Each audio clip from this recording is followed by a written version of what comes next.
We're the product, not of a garden, but of an impact, an extinction event. We're the children of the crater, the bodies produced by collision and eruption. The well body and the Edenic utopia function similarly.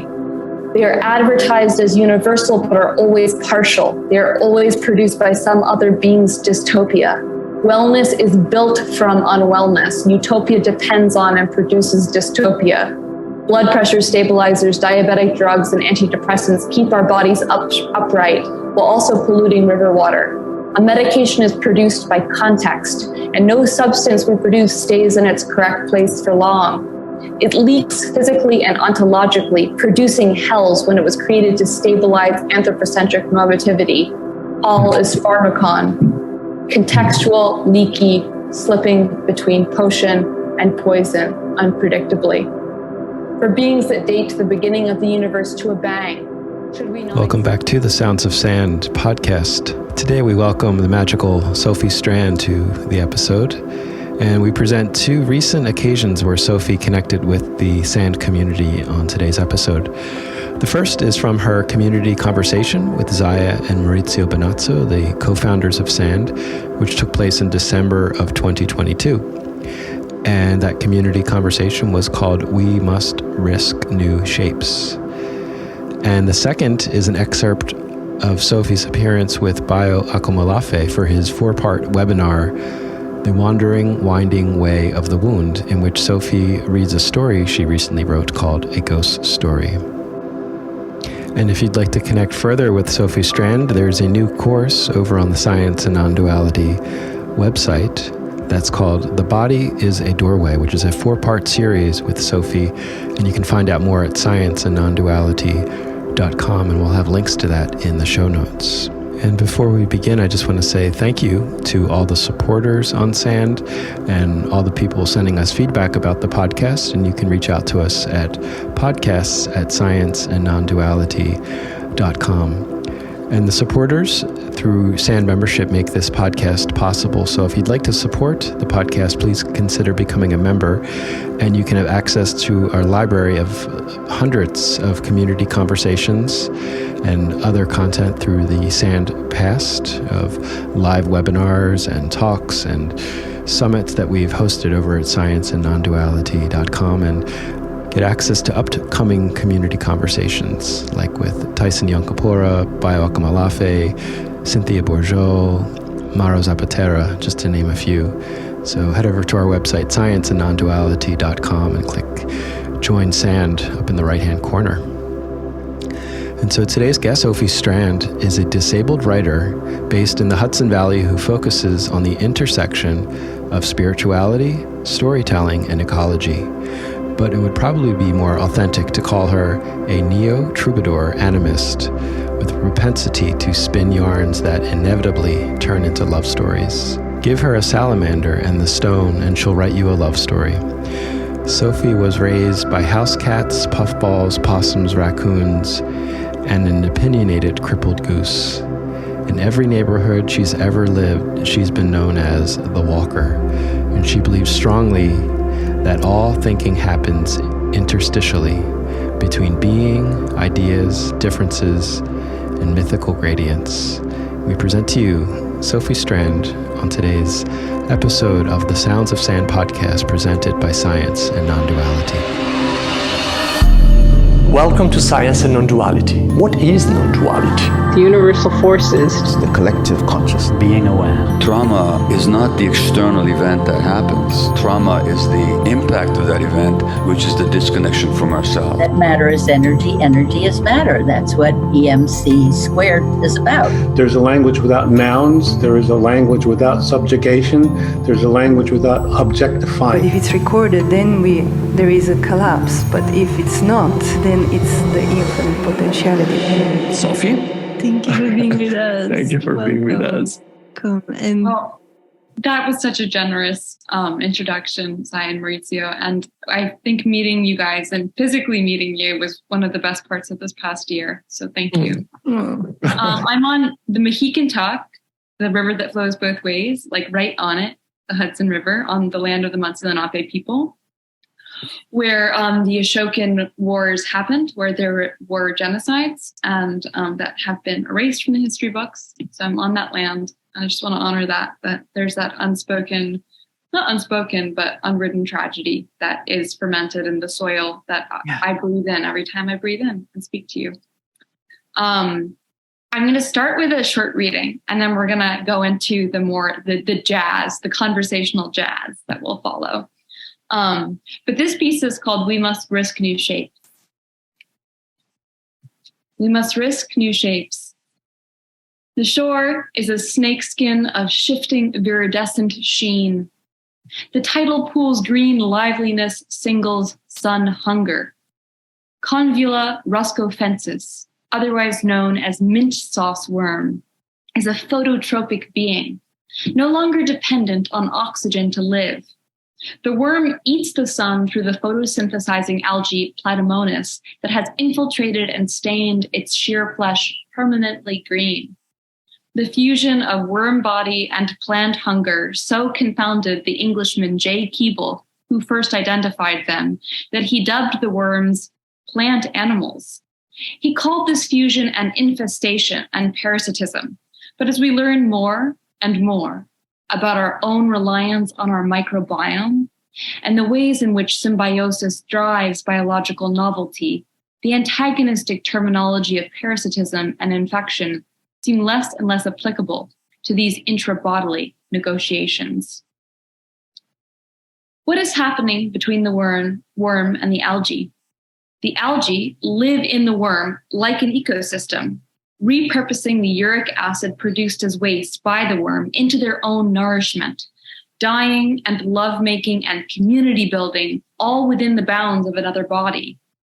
These algae then leak their own photosynthetic nourishment into the body of the worm, allowing the worm to subsist on translated sunlight. So tightly coupled is this relationship that the worm's mouths have atrophied and are no longer used following the hatching of the worm larva. The mouth then is a symbol for a more desperate time, the time before union, the time when the worm was just a worm, nothing else. When do you like your body? I like my body when it is with your body. It is so quite new a thing, muscles better and nerves more, writes the poet E.E. Cummings. Many of us like our bodies best as hybrid. Body plus lover, body plus baby, body plus huge body of water. We forget that it is not the wings of the bird that allow for flight, but the bird plus the lifting air. Where does flight live? In the wings or the air? Or interstitially between the two? Our bodies become pleasurable, become livable and lovable, not alone, but through material interaction. Isn't it strange then that the thing we fear most medically and personally is physical trespass? We fear the infection, the parasite, the physical breach. Body plus is the calculus that allows for pleasure and flight and birth and digestion, but it is also the opening into more ambiguous communions. Those with long-term illness and with a legacy of trauma understand that hybridity is not something you order off the menu. It arrives and makes a home in your body. Suddenly, you are more than you ever thought you could be in ways both terrifying and curious. I'm reminded of my favorite mythic couple, Tristan and Isolde. They who were two and divided became one and united. No longer were they at variance, they shared a single heart. They were both one in joy and sorrow, writes Gottfried von Strasberg in his 13th century version of the Tristan and Isolde romance. The two lovers, initially divided by the sea and by conflicting loyalties, suspended in a boat between their warring countries, are alchemically fused by accidentally ingesting a love potion. I have long loved Tristan and Isolde and its many textual variations, and I have always felt that the romance, although superficially heterosexual, is decidedly non-heteronormative, lichenized. Across different versions of the legend, the lovers are not portrayed as practicing courtship or as falling in love. Instead, they are fused, chemically bonded, and afterwards they are not a couple. They are a single being that, for the sake of narrative tension, gets stretched and twisted only so that it can violently, dramatically snap back into its original cohesion. A man, a woman, a man. Tristan, Isolde, Tristan, Gottfried writes, suggesting that what has been created is not a romantic union, but a single polygendered, multi-named entity. In an age when the Eurocentric fiction of individuality has deranged our ability to tend to the environments within which we are embedded, it seems important to soften our boundaries, intellectually and bodily. Horrified in the wake of 2 world wars, poet George Oppen mused, obsessed, bewildered by the shipwreck of the singular, we have chosen the meaning of being numerous. Perhaps, realizing that we are constituted by webs of relationship, we must see the singular human species as a sinking ship. We must jump overboard into being numerous, into being other beings, into being quite differently. Our very nucleated cells are the product of an ancient intra-bodily merger between 2 bacteria. Evolutionary biologist Lynn Margolis upended linear narratives of evolution when she demonstrated that we are the product of a transversal intimacy, the symbiogenetic fusion of 2 different prokaryotes. She wrote, in the great cell symbioses, those of evolutionary moment that led to organelles, the act of mating is, for all practical purposes, forever. While we may congratulate our prokaryotic ancestors on their risky decision to half digest each other's bodies, I can't imagine the original union was comfortable. That as species die out by the 100 every day, we may need to fuse our bodies to other bodies. Symbiosis is often a survival tactic. Species impinged by climatological pressures and scant resources try to eat each other, fail, and at some point along the way, begin to co-become. The narrative is neither neat nor heartwarming. It is fraught, and it often fails. But the other option is starvation and extinction. The singular species is a shipwreck. Symbiosis is always a risk, and it has a cost, the shape you recognize, the familiar boundaries of your own mind. Life is a process of addition, a concatenation of matter. Even your solitary self must inhale air. Where does life live? In the air or your lungs? In a time when safety has become the goal of psychology and political discourse, paired with the talismanic abstraction of boundaries, I want to offer that becoming new is never safe. Survival is never safe. It is always a breach, a break in the skin. It is a leap across the abyss. It is the moment you leap into another body. I am a body plus trauma, plus illness, plus pollen, plus spores, plus caretakers and friends and loved ones and wild kin.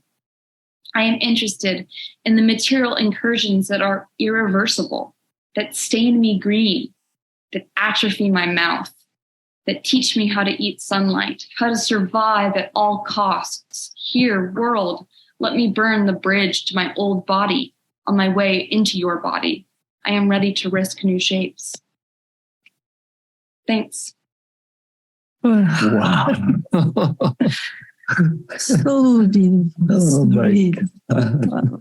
Each sentence requires hours of digestion. You go with such flawlessness from one to the other. I feel like I'm running behind a train that I can never catch, but still I arrive.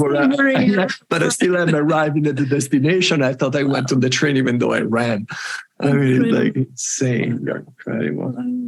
Thank you. Thank you for sharing. And at any time, we invite you to bring your questions as well. We want this to flow, so it doesn't have to have a rigid structure, our conversation with Sophie. So just bring your questions. And you have something that came through the conversation? Or? To me, is the essence of the fact that the human being is not, we talk about individuality when you said, where is the energy, in the air or in the lungs, right? Yeah. Where is the life of vital force? We are made of 98% of bacteria, virus, and microbes. I mean, whatever we call but I'm me. I mean, we are a constant orgy of, like a big party of creatures in us creating our sense of self. And yes. And yet, like, we have what we call healing spaces. Like when you go to our hospitals, it's all about sterilizing, isolating, and disrupting any kind of rationality.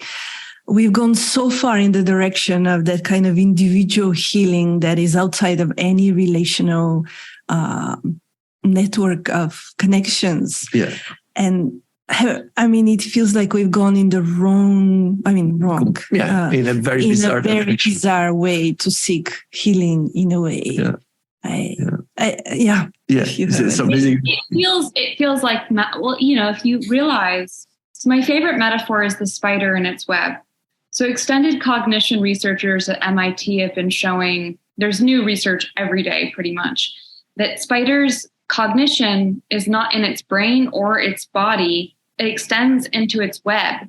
And if you damage part of the web, it acts as if it had a stroke. Wow. And so human beings are like this. Most animals have some amount of extended cognition. And what I like to think is that because we are only self through other, through a constant intaking of otherness to very materially, metabolically build our bodies, we are, you know, our minds are not in our heads. Minds are territories we inhabit, that multiple beings inhabit. And so if you're trying, you know, that's why the therapeutic model sometimes seems too small for me. Like if a mind is a territory that many beings are inside of, how can two human beings in a sterile room solve the problem that is constituted by a whole web of wild kin? That, you know, I sometimes like to think that if you're having a bad day, perhaps it's because part of your web has been frayed somewhere else. Perhaps a forest has had 200 trees cut down, and that's part of your extended brain, your extended body. And that's both agonizing to realize, to wake up to, and also very empowering. Because then all of a sudden, you know, I have an incurable illness. There's no pill that if you give it to my quote unquote individual body will fix it. But what if healing didn't have to happen inside of this skin silhouette? What if that happened in my vasculature of relations, my web of kin? What if it happened to something else and then flowed back into me? So it's a way of, you know, widening, creating a more generous ecosystem of where healing can happen. Absolutely. Yeah. And recognizing a greater intelligence, right? I was just thinking, for me, I got something, a flu or whatever, that I felt so low last night. And I was thinking about our conversation, and this topic is like, maybe there is a greater intelligence that is coming through my body. I did not find the time to rest is giving it knows better than I do, my individual, you know, okay, you have to sit down and rest, and it's not comfortable. It's very, and that's where shape-shifting happens, when new ways of relating, of being, even from a low energy, and you know probably a lot about that, when our usual ways are disrupted of being and relating. Yeah, I was talking to scientists who studies patterns in nature and how they get stronger over time. You know, how a human is always born and develops as a human from these initially omnipotent cells. How do we always achieve, you know, the human morphology when each cell begins as like a potentiality to form anything? And I asked, well, then how do you change that? How do you break the patterns? What if the patterns are bad? And he said, it's when there's a block. When something can't happen, when there's a disability, that's when the pattern shifts. That's when it has to experiment with something else. And of course, we can think about these experimentations as disability or as being wrong, as being non-normative in our brains and our bodies. But what they really are, I think, are invitations to experiment with other ways of being. And for me personally, so I'm very disabled. I mean, I go in and out of different moments of time and needing different types of care, but I always need a caretaker. And so I'm always exiled from this idea of wholeness and rugged individualism. I'll never be self-sufficient. And yet, what if that invitation was a way of making me related, of inviting in relationality and community, that opening was actually a way of building community. And I sometimes think our disabilities, our experimentations with these blocks are ways of creating more risky, more generative relationships and collaborations with people and with beings we wouldn't necessarily choose to interact with if we were well and normal-bodied. Right. Yeah, and also the relationship to discomfort and pain. There is something about our modern society that we are just allergic to discomfort, and anything healing, it means comfort. And there is an addiction to that, and healing is reducing the pain, right? That's been seen, like that's the first thing you do. And maybe the pain is like the trail we need to follow to wherever we need to take us. I sometimes think about, if your limb goes numb, it's numb. I think sometimes we've conflated, wellness, the lack of pain, with actual disassociation and numbness. And the truth is, when you're waking back up to your full aliveness, your full related interstitial co-being, when your limb comes back awake, it's going to prickle, it's going to hurt. So we need to move through that moment where everything hurts really badly.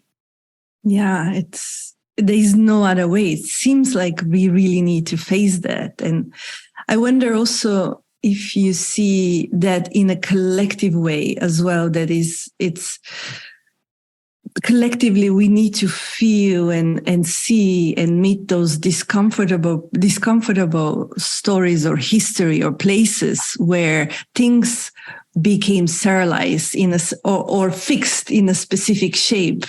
And those are that, No, I just want to ask, please, if you have a question, raise your hand and ideally you have a video. Stacey, I'm asking you if you have a video because we like to see your face, and the interactions were more rich.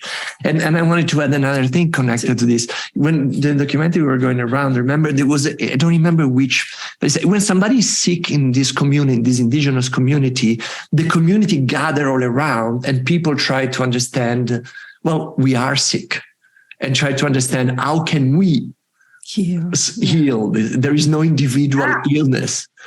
Well, so this is what I think about a lot. So I'm really interested in the fact that across cultures, dance and communal dance and trance states were ways of moving stuck energy.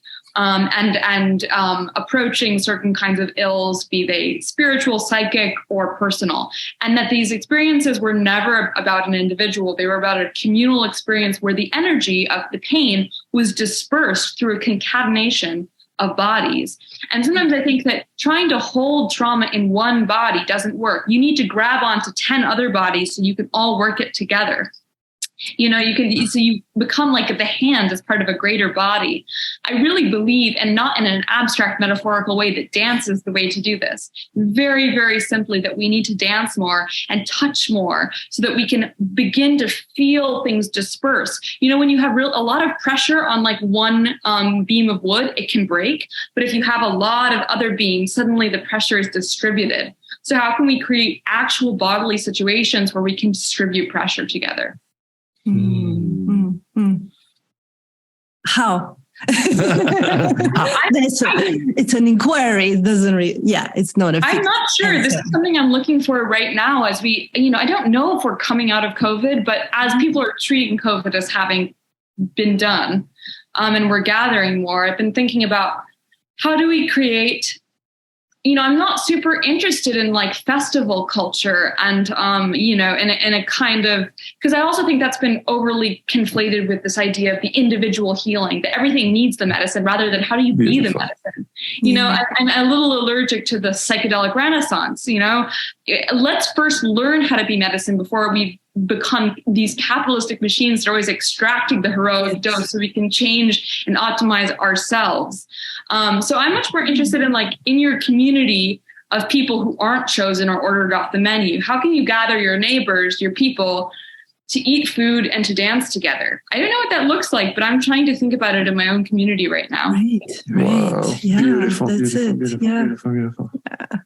I remember in France a few years ago going down in a neighborhood in a little town, and everybody brings their pot and sits on the streets and share a meal. that is a celebration. That is a way of being. It can be as simple as that. Yeah, I think so. I think that food is the connective tissue of life. And sharing food is one of the oldest customs across cultures. It's a way of breaking down differences. We all need to eat. We all need to eat food that probably is grown where we are. Can we all learn how to do that? Can we dance together? Can we garden together? Yeah. And how is it? I mean, again, we live in in a modernized world. It's so much about rationality, about understanding, about linearity. And in your own journey, you're confronted with something that is not rational, is not something you can fix. It's not something you can even understand. Like, what have you learned from that? So to offer a little background to people here who might not know me or my story, I am the survivor of very intense early childhood abuse. And I have a series of genetic issues that are incurable and are causing my body to break down at a much higher, faster pace than normal bodies. And there's no cure. So there are ways in which I've been exiled from healing narratives where you get better, where you heal. And and as someone who's tried every trauma therapy there is, knowing that the trauma probably makes the physical issues worse, I've never been able to properly integrate it or complete it. So I'm stuck in this journey, not stuck. I'm in a journey with no arrival. And what I realized is there isn't any arrival. The arrival is extinction. And people say we're evolving. Well, every being evolves into extinction. What you really want to do is get into your body in this present moment, embraced by the future and by the past, by your ancestors, by your future progeny, and feel that present moment and not try to progress. That progression is always leading off the edge of the cliff. And so for me, I've tried to get okay with being a compost heap, with decaying, with not progressing, with moving backwards. And with moving backwards as a way of seeing something different than other people. That sometimes we need people in our culture who are seeing from a slightly different vantage point. Wow. We bring one of my favorite lines. I heard it to say, I want to become good compost. That's my favorite line. I am decaying. So, compost is gross, but it's good soil that grows many other things. So if I'm breaking down, something I think about a lot is I have lots of stories I want to write. I probably won't live long enough to write them all. But if I create an idea compost heap, maybe other people can grow them. That the idea of the individual author is a product of written culture. It's recent. That for most of human history, morality was relational and community storytelling. A story belonged to a community over millennia. It didn't belong to a singular author. Right. And it belonged to a place. We were just filming in Hawaii and we met this old Hawaiian storyteller. And he's like, I can't tell you the story here. We have to go to the place where the story belongs. This is where the story has been told for generations. So stories have also their environmental... You drove us for 3 hours to go in a specific place on the coast, on a specific tip of the coastline to tell us that specific story. Because this story is to be told here. I cannot tell you this story. No, story is context dependent. I always say story is like mycorrhizal fungi. You can't take mycorrhizal fungi out of their ecosystem and have them make sense. They don't have a body plan. You pour them into a forest and they become a map of relationships. A good story is a map of relationships in a specific place. So you have to go to that place to see all the trees, the elementals, the beings that are part of that story. That's it. Makes total sense. Yeah.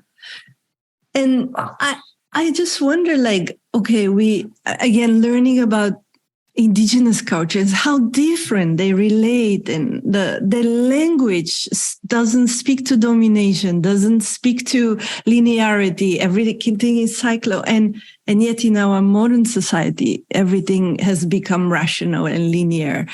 And how much of that has to do with raising our gods above life and being disconnected from life, being disconnected from rationality? What are your there's so many origins to our current Euro-patriarchal mess. There's so many, we can tell so many different stories about how it happened, and they're interesting. But the desire for a singular origin is a product of Euro-patriarchal epistemology. So we have to complicate that. There we go. That cause and effect idea of linear time and progression and being able to map and see everything. But, I do personally think that I'm going to try and explain something. So this type of thinking is not global. It comes from a very particular point, and then through colonialism, through the tentacular materialities of colonialism spreads. But it begins in the Mediterranean basin and Europe. And it begins this moment where Platonism, the split between mind and matter, that gets theologically rearticulated as spirit and body, and then rearticulated again in Cartesian mind and matter. So people think that, material reductionism is like not theological. It's just Christian theology rearticulated. That, modern scientistic thinking is very Christian, actually, problematically so. And so this schism, this break happens at a moment in time at the end of the Bronze Age, as far as I can see, when there are massive volcanic eruptions, there are huge climatological shifts, there's huge droughts, and there's social chaos, and all the 5 major empires collapse. It's called a collapse. There are a lot of theories about why it happened. What seems clear is that populations experienced massive genocide and die-off, and they were dislocated from their land. So there was huge cultural body trauma. What happens in a body that's traumatized? One experiences to disassociate. Your mind and your body split. So I sometimes think that this whole 2,000 years, 3,000 years is a trauma response that gets rearticulated as culture. To a very understandable moment in time when a people experience radical trauma and need to figure out in their spiritual stories, in their narrative stories, how to understand that. Wow. Yeah. Well, so beautiful. Thank you for that reminder that, how we search for the single explanation and one point that, put the things together so we can actually understand. But there's so much more freedom in living in what you're inviting us in a way that there might not be cause and effect. And it's it's complex and really learning to appreciate the complexity versus the singular one-pointed explanation. But I have to pause because what you just said, the story of, because I've always wondered, where did it start? When did it start that we became colonialist, patriarchal, destroying our neighbor? Where did it start? And you just phrased it in a way so cleanly and clearly that I need to stop you there. So I have to drink it. I'm a boy, I'm a man, I'm slow, So I don't have the capacity of the two of you. He's like, wow. I'm like, you framed, okay, paused enough. It's funny. I had a friend tell me that he said that there was one suggestion he had for me, and that it was that I slow down and let people digest what I'm saying. I know. No, we actually received an email. I said, can you tell Sophie to speak slower? Like, no, because this flows through you. That's how it feels. It's not like you.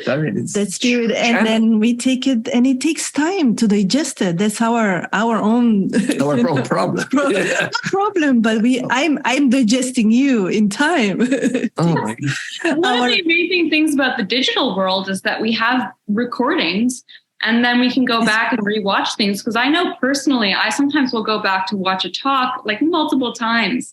So I think, we can problematize what technology is doing, but it's material. It is nature. It's creating mycelial connectivity outside of dominant paradigms. So it's an interesting thing.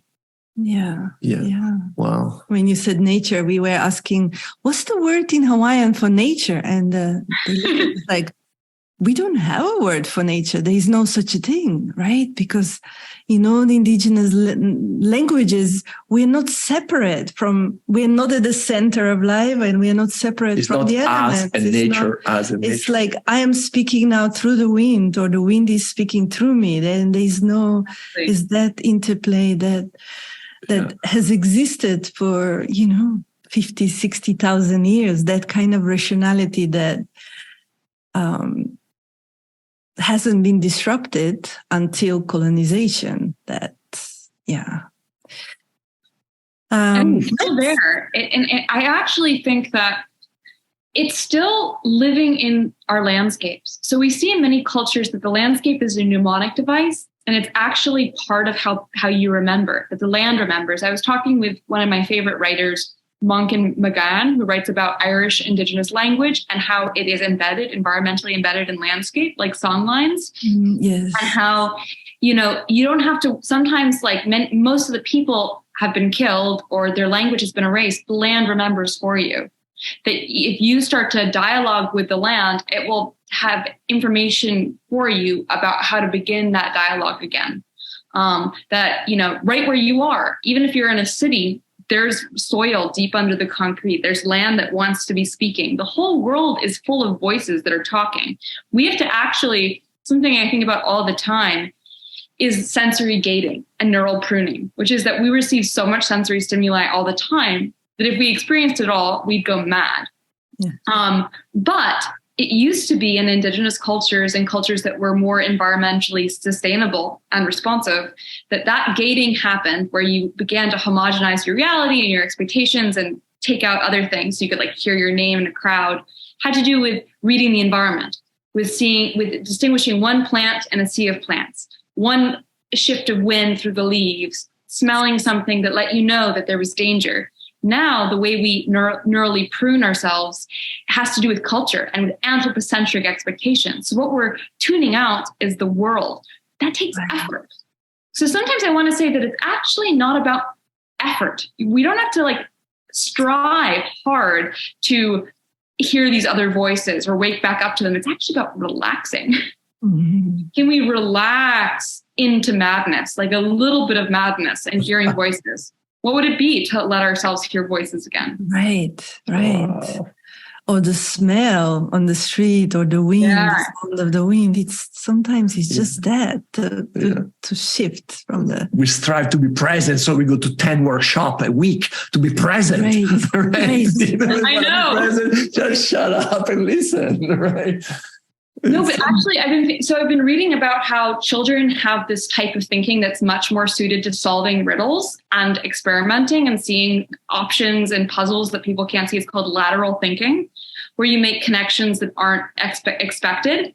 Actually, one way that adults get this back is by drinking. So there is a theory that drinking has been part of our evolutionary adaptation because it sometimes lets us think like children again. But I was thinking about lateral thinking, which is the most experimental, novel type of thinking. You can see the answer to the riddle. You can see the way out when all the doors are closed. You get it not by striving really hard, but by shutting down your central cortex. You do it actually by kind of relaxing. Right. It's like a kind of gestalt consciousness. Right. Yeah. Which in the past, a lot was happening for different cultures through dance, through rhythm, like this, where we would remove the frontal cortex, the rational, and just drop into trance. And trance was an important part of the practice, any kind of practice in our ancestors. A rhythm, syncing our hearts through rhythm was a way to communicate and feel safe. That is a safety when it's not just my heart beating, but it's part of the pulse of life and of everything that surrounds me.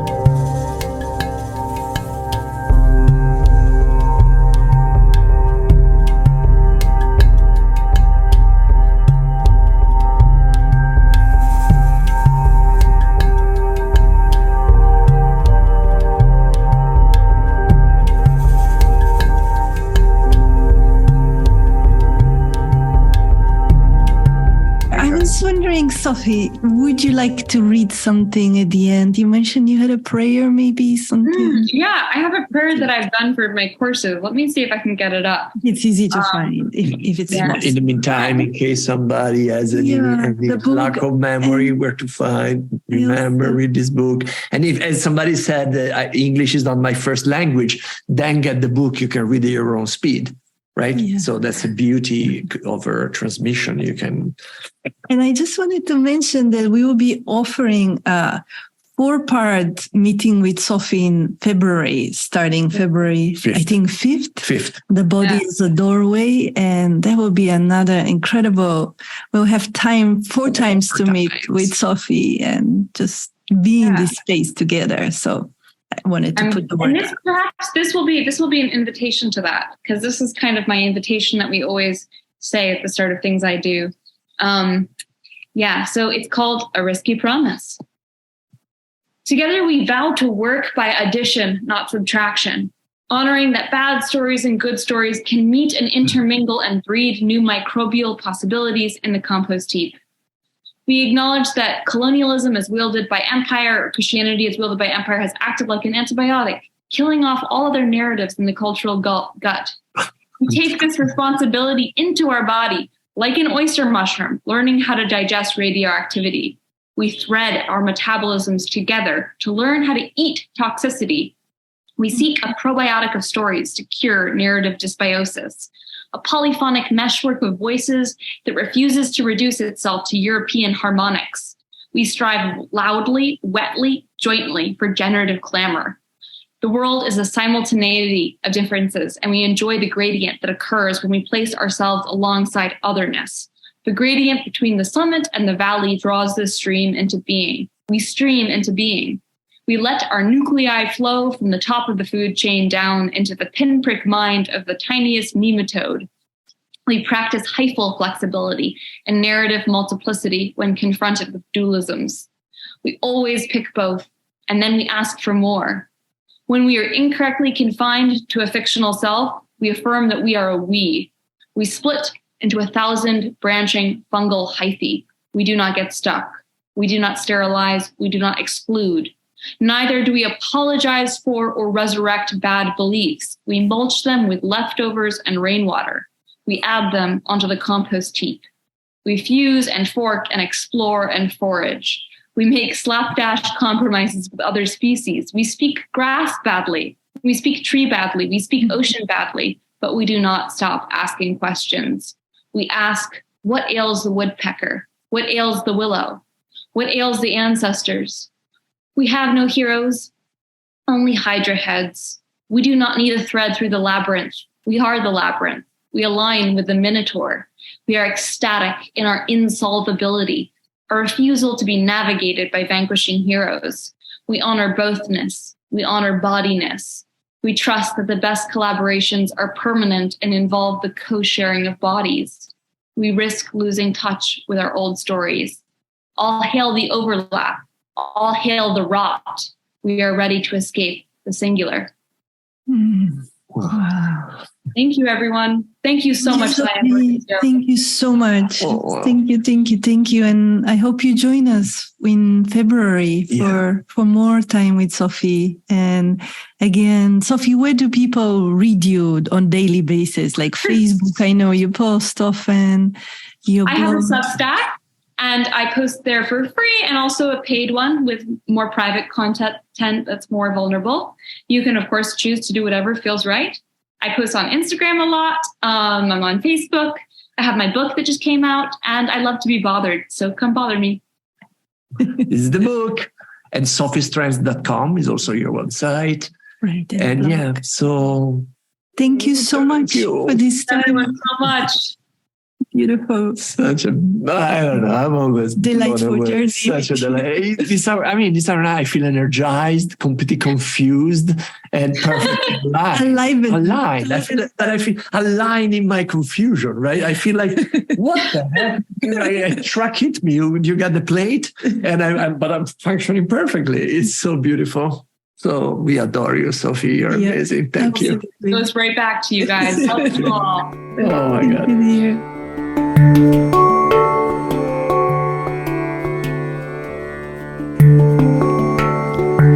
the second part of our conversation, Sophie in conversation with Bayo Akomolafe. As a very short introduction for people who don't know who I am, I'm a writer, mostly a compost heap with other people. And I stand adjacent to the constricting box of childhood abuse and incurable connective tissue disease. Those are costumes I could wear, boxes I could step into, but I like to be adjacent to them. I like to stand kind of to the side a little bit, looking at them, but not quite fully entering them. It just, as Bayo said, to live the question. And Rilke says, to live the question rather than try to answer it. And I think that kind of speaks to this idea of to body the question, to enflesh it rather than trying to end it. So also, Kim, thank you. I think you articulated something that what I'm going to share is really, really focused on and has become, I think, the most important theme question in my life, which is the difference between healing and surviving. And the kind of healing we're doing right now might not help us survive. And the kind of trauma that we're trying to normalize might actually be a survival technique that helps us. And that survival and healing are perhaps opposed right now. And what you're talking about is this graceful, complicated, non-pathological way of surviving. I also have a go bag. I have for years. I think it's the childhood trauma, which is the sense of you always have to be ready to go. It has my EpiPens, all of those things that prosthetically make me. They keep me alive. You know, I'm a body plus. I'm not just my body. I'm kept alive by relationships and by medicines and other people and chemicals. And, you know, like I'm a cyborg. I was thinking, Bayo, when you brought up that story, like I oftentimes feel like I peel back my skin and I see the machinery.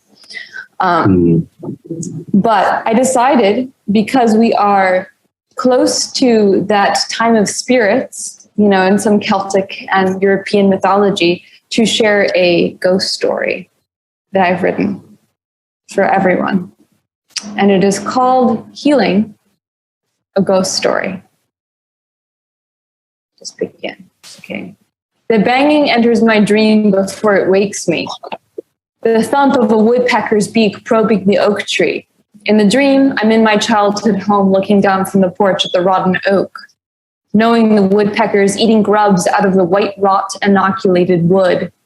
Is the tree dead if it is full of so much life, so much food? Is it maybe more alive now, full of beak wounds, teeming with grubs and threads of fungi? Bang, bang. The dream dissolves like snow on a hot stone, and I'm out of bed, groggily peering through the door viewer at whoever is demanding entrance into my home at 3 a.m. Her face is flush, appearing pinker still in contrast to her platinum hair. Her lipstick is smudged into something resembling a scar. Come on, let me in. I forgot my keys. Your keys? This is my apartment. I don't even know you. And yet I recognize her. And yet I slowly open the door and let her in, gagging as I'm hit by the strong stench of saccharine alcohol and vanilla-themed perfume. Ugh. She throws her bag in the corner. It took you forever. But in fact, it takes me only a second to realize that this is not a stranger. This wild, unceremonious invader is, although an inch taller than me, although stinking drunk, although pinker, plushier, bigger all around, as if she'd received a second longer attached to the balloon pump, is most decidedly me. I need carbs, or I'll be a mess tomorrow, she's mumbling as she begins to disassemble my kitchen, drawer by drawer. I trail behind her, dumbstruck. She finds a stale box of gluten-free crackers I bought for a dinner party and starts to eat them without a plate, a corona of crumbs collecting around her feet. I usually take my shoes off, I say, looking at her boots, but she's cackling with her mouth full. I usually take my shoes off, she parrots me in a dopey voice. Oh, shut up with that so sanctimonious bullshit. You're even less fun than I expected. Look, I ask, what do you need? Why are you here? I need to sleep. And then I need to do this article on dating for tomorrow for my boss. And I need you to give me the space to do that, she answers curtly. Article on dating? What? She eats everything in the house, and then she falls asleep on the sofa with her shoes on, her antic perambulations memorialized by muddy boot prints. She sleeps till noon the next day. Up since 4, I've already written an essay, caught up on emails, and continued work on a book proposal. She showers for an hour, leaving the bathroom smelling like synthetic grapefruit and ovulation. Her body is so robust, so flush with brightly oxygenated blood that it feels offensive to this quiet little corner I have cultivated, to my orchids and old books in tremulous piles. Why are you working so hard? She scolds. And I explain my books, my projects, the sense of urgency my glitchy body has gifted to me. God, I guess I want to write a book. Maybe I'll go get an MFA, she muses while clipping her nails onto the floor. I wonder what I'll write about.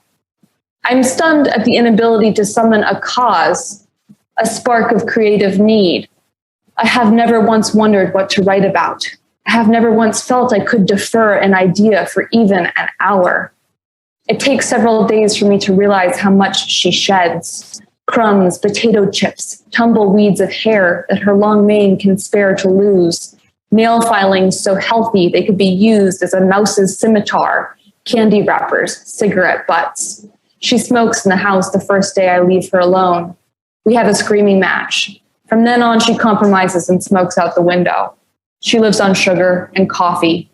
She talks loudly to friends on the phone while I try to resolve medical debt online, try to schedule an appointment with a new nutritionist, try to get my medical records faxed from one hospital to another. When these conversations end, she tells me she hates these people.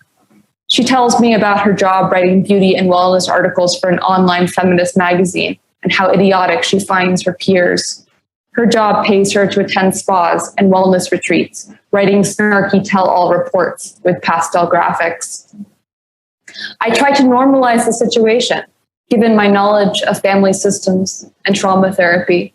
We must include all versions of the self. We must integrate that which we have exiled and bring it back into wholeness. Is she a manifestation of my trauma? I should be empathic. I should work harder to understand her. Several weeks into her stay, I cook us a beautiful dinner, salmon and broccoli. But she stands me up, staying out until midnight, telling me she's reconnected with a married man she used to work for. Why, you're too old for that, I exclaim, still going to the fridge to retrieve her cold meal, getting her a glass of water, feeling sympathy perhaps because she looks like me, she is me. Don't you want partnership? A family? Yuck, she responds to both me and to the food. I'm too young for that. I want a life worth writing about. I'm not ready to be tied down to something yet. A life worth writing about is not necessarily an easy life. It's soothing, if unsayable, to be simple and undramatic. It can be good to be tied to something. I try carefully, feeling my own longing uncurl and rearrange itself in my chest like a drowsy cat. It feels good to care for other people and to know that their care keeps you alive. It's what trees and fungi do. It's what animals do. We do our best living in community. Her eyes are glazed and blue with the light of her phone. I get it. I'm lonely. Are you? I probe. I'm not. I long for a partner, but I feel held by friends. I have more friends than you, she sniffles, still not looking up from her phone. I just don't like them very much. You never call mom or dad or Jonah, I say. You never come with me to see the family or the cousins. Well, I'll see them next month for the holidays. That's enough. I can't get rid of her and I can't clean up after her. She emits a toxic miasma of Santal 33, teenage locker room, and tobacco smoke that adheres to surfaces like cooking grease. It's a virile smell, loathsome. You feel as if it could impregnate your very pores with demon spawn. She watches long French movies in the living room, ashing into the Monstera plant. She never cooks and yet manages to leave behind half-eaten food everywhere. She makes fun of my early bedtime, my discussions of impending environmental collapse, my friends, my exercise and physical therapy routines. I juice parsley. I watch videos about EMDR and psychedelic-assisted trauma therapy. I do a holotropic breathing session alone in my bedroom while she makes out with a shaggy-haired barista in the kitchen. It isn't until she steals my phone and calls my Midwestern ex-fiance and meets up with him for dinner that I really lose my shit. He said that you were just too sick for him, too intense, too focused on your work, she taunts me. He told me you were uptight and radical and crazy. I narrow my eyes, finally sharpened into certainty. Look, I say to her, to myself, I know you are me, that you're some version of me, but I've decided I don't want what the trauma therapists say. I don't think I can integrate you into my life. I don't think this is working. To my surprise, she smiles, revealing small, polished, straight teeth. But I'm the person you're trying to get back to all the time. I'm the person you're trying to find and to remember how to be. The world tilts. My body, prone to postural tachycardia, knows to sit down, to lean into the vertigo rather than to resist it. I'm confused. What do you mean? She sits beside me so that the comparison is unavoidable. Our bodies are mismatched tuning forks, one prong straight, the other bent, disharmonic. She has better posture, better color, her skin candlelit, her hands manicured, free of bubbled veins and tissue paper scarring. Haven't you ever wondered what you'd be like if you hadn't been abused as a child, if you hadn't been traumatized? Haven't you ever wondered what you'd be like if your genetic illness had never been turned on? She draws my hand to her face, stroking her own velveteen softness with my fingers. I'm the well you. I'm the healthy you. I'm the you without trauma. I'm the person you could have been and could still be if you fixed yourself, if you finally worked hard enough to heal yourself. My veins stiffen into a vasculature of wood. I feel planted, vegetal. My hand against her human face is not a hand. It is a sheen of mildew, the obdurate green of undergrowth, lacquer of lichen on a tombstone. I retract from her sunshine, her lonely and immaculate selfhood. I retract back into the root system I share with the many beings I depend on to keep my disabled, non-normative body alive. Get out, I say, get out. I am the healthy you. I am your wellness. I am your origin and your goal, she insists. If you reject me, you are rejecting healing and abundance. You will never be complete. It takes me a long time to say it. I muster it with every microbial cell of my chimerical body as I push her towards the door. If this is wellness, I don't want it. If this is healing, I refuse it. It takes me my whole life to realize I've been haunted, not by trauma, not by abuse, but by the idea that there was another version of me, a well version, a normal version, an untraumatized body, a Garden of Eden body, free of trespass, somehow walking alongside my hobbled form, taunting me with her agility and ease. I never considered that to be well inside systems of oppression that snare most bodies is not necessarily a marker of canniness or ingenuity. It is not necessarily a marker of good character or revolutionary verve, or of the ability to improvise with the tectonic cultural and geological shifts to come. I want to suggest that we are all haunted, not by flashbacks and memories, but by an imaginary idea of wholeness, by the idea that there is a normal body that renders our body deviant, that there is another version of us that somehow escaped the fire, slipped loose the noose of generational trauma, violence, and illness, that we must spend our every waking hour, our hard-earned money, our dedicated spiritual and physical focus striving towards. We do not bring in priests to exorcise this ghost. Instead, we make it our Holy Spirit. We sacrifice our lives, our time, our money, our attention at the altar of a body that never existed, a version of us we might, if we met them, not want to be. Trauma has become akin to sin in its original Hebraic formulation, meaning to miss the mark. It is seen as a dead end that forks off from the straight highway, the deviation, the wrong turn, the wrong self. And the way we talk about it reveals its theological undertones. In fact, the cataphatic impulse to name everything as trauma rearticulates the medieval impulse to circumscribe God through intellectual acrobatics. Just as medieval theologians pored over scripture seeking God, so are we paranoid readers of our own bodies, taking any symptom as a sign that might lead back to Genesis, the original traumatizing event, the God we can only see through the bubbles he creates on the surface of the ocean. The hunger to locate and explain trauma might be a hunger for a God of matter, a God who cares little for our value dualisms, who uses our own bodies as instruments, a God big enough for chaos and collapse. We strive towards the healed body like we strive towards Eden. But as we walk towards Eden, we find we are not actually walking towards a utopian garden, but into the molten wound of a crater, the Chicxulub crater, to be exact, created when an asteroid hit the Earth, causing an extinction event that decimated the dinosaurs and killed 75% of all life, opening up the real estate, the ecological niches that proto-mammalian life would rush to fill. It was that crater that opened up the space for us to bloom and finally produced our humanoid bodies.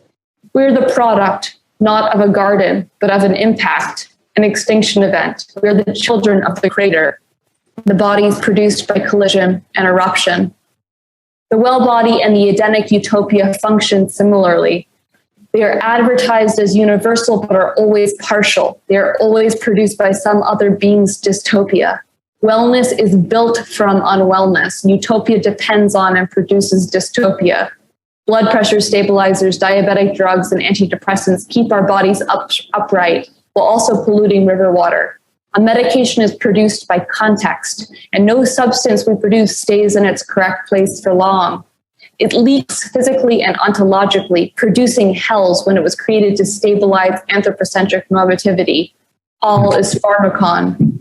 Contextual, leaky, slipping between potion and poison unpredictably. For beings that date the beginning of the universe to a bang, should we not expect that we feel the bang, that original combustion, the detonated hurl of body against another body, the making of bodies by slamming bodies together in our very matter, collision and impact and interpenetration, matter conjugated? This is the calculus of world building. It is also language we would readily identify as relating to trauma and trespass. Let me ask, what unwellness is my wellness built from? What dystopias do I unwittingly produce as I fixate on my personal completion, my physical and psychic wholeness? What new shapes do I preclude when I refuse to collaborate with indigestibility, with unknowability, with incursions and otherness? What beings, what possible futures and worlds have been sacrificed to produce my medicine? And what is my healing for? We are told that health is independence, that care is self-oriented, that health is an individual operation. The focus on the traumatized individual has made us paranoid readers of our own bodies. We keep the score rather than playfully, wildly playing a game that cares little for individual players and more about the game itself and its ability to continue infinitely. Here today I say it. I will not worship at the altar of healing. I will be incorrect. I will let my joints sublux, opening up spaces for fungal incursions. I will take the wrong path. I will hobble myself into holiness, stumble my way to the sacred. I will honor my body as a material refusal to participate in this egocidal culture. I will let my mouth atrophy as I photosynthesize with algal symbionts. I will fuse my roots to your roots. I do not want to heal. I want to survive. And survival is never safe. It is always a breach, a break in the skin. It is a leap across the abyss, the moment when you leap into another body. Thanks. And thank you for listening to The Sounds of Sand. We invite you to explore more of our talks, dialogues, videos, articles, events, and offerings through our website, scienceandnonduality.com. If you've enjoyed this conversation, please consider becoming a member to access our massive library of Sand content, available exclusively to Sand members. And we would love it if you could leave us a review on Apple Podcasts, Google, and Spotify. And share this episode with your family, friends, and all sentient beings. Be well.